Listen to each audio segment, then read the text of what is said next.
Avez-vous déjà eu l'impression que les promesses de Dieu mettent trop de temps à se réaliser? Peut-être que vous attendez quelque chose, une percée, une restauration ou un réveil, et que vous avez l'impression que cela n'arrivera jamais. Si c'est là où vous en êtes aujourd'hui, alors l'histoire de Cyrus et du retour des exilés est pour vous. C'est un rappel puissant que Dieu tient toujours ses promesses, même quand tout l'espoir semble perdu. Quand Dieu accomplit sa parole, cela apporte le réveil, la restauration et une joie débordante. Plongeons dans cette histoire incroyable et voyons comment elle peut nous encourager aujourd'hui.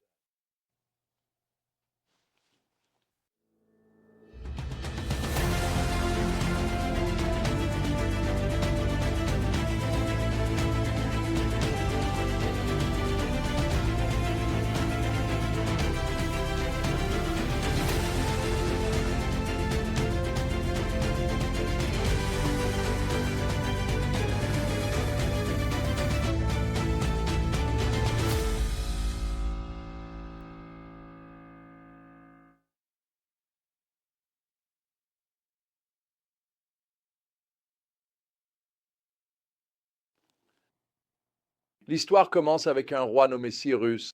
Il n'était pas juif, il n'était même pas un adorateur du Dieu d'Israël. Il était le roi de Perse, un empire puissant.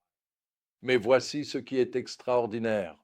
Dieu a touché le cœur de Cyrus pour qu'il fasse quelque chose d'extraordinaire. Dans 2 Chroniques 36, versets 22 et 23, et dans Esdras chapitre 1, versets 1 à 4, nous lisons ceci.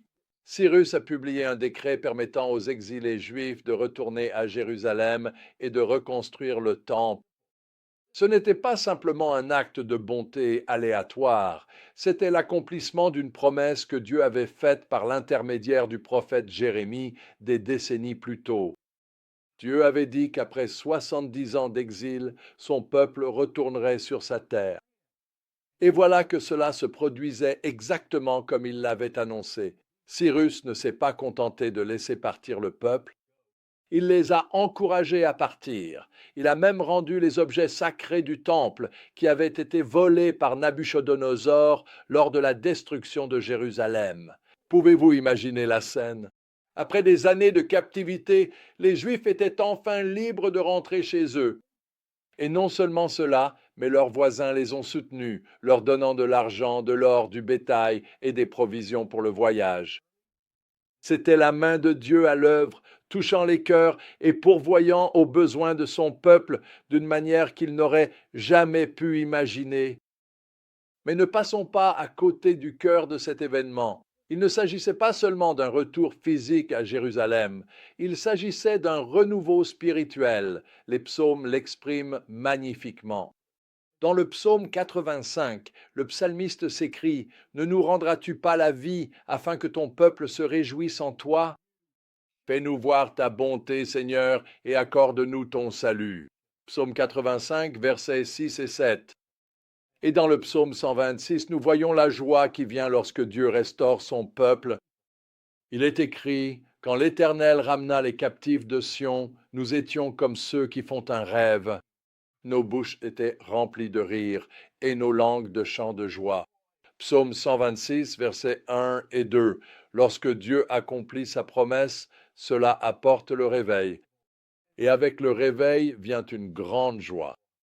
Lorsque les exilés sont revenus à Jérusalem, ils n'ont pas perdu de temps. Dans Esdras 3, nous les voyons se rassembler pour reconstruire l'autel et offrir des sacrifices à Dieu.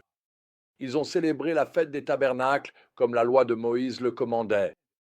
Même s'ils avaient peur des nations environnantes, ils ont fait confiance à Dieu et ont avancé dans l'obéissance. Et lorsque les fondations du temple furent posées, les émotions étaient partagées. Certains criaient de joie, tandis que d'autres pleuraient en se souvenant de la gloire de l'ancien temple. Mais à travers tout cela, ils louaient Dieu, sachant qu'il était avec eux et que ses promesses s'accomplissaient. Bien sûr, tout le monde n'était pas heureux de ce qui se passait. Dans Esdras 4, nous voyons l'opposition des peuples environnants. Ils ont essayé de décourager les Juifs et ont même soudoyé des fonctionnaires pour arrêter les travaux. Mais même face à l'opposition, le peuple de Dieu persévère. Ils savaient que Dieu était avec eux et ils faisaient confiance à ses promesses.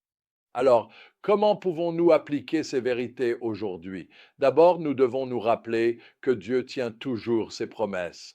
Tout comme il a accompli sa parole à Jérémie par l'intermédiaire de Cyrus, il accomplira ses promesses envers nous.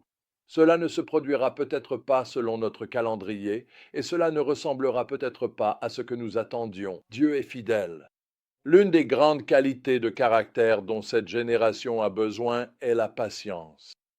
Nous devons apprendre à attendre. Attendez-vous au Seigneur. Attendre nous place dans une position de foi. C'est l'une des plus grandes leçons que j'ai dû apprendre tout au long de ma vie chrétienne. Deuxièmement, nous devons faire confiance à Dieu face à l'opposition. Les Juifs ont rencontré de la résistance lorsqu'ils sont retournés à Jérusalem, mais ils ne se sont pas laissés arrêter. Ils ont gardé les yeux fixés sur Dieu et ont avancé dans la foi. L'opposition accompagnera toute œuvre de Dieu, mais nous devons garder les yeux fixés sur Dieu et sur son appel plutôt que sur l'opposition. Et enfin, nous devons nous réjouir de ce que Dieu accomplit. Lorsque les exilés sont revenus à Jérusalem, ils n'ont pas seulement reconstruit le temple, ils ont célébré la fidélité de Dieu. Ils ont offert des sacrifices, chanté des cantiques de louange et remercié pour tout ce qu'il avait fait. De la même manière, nous devons prendre le temps d'adorer Dieu pour ce qu'il fait dans nos vies.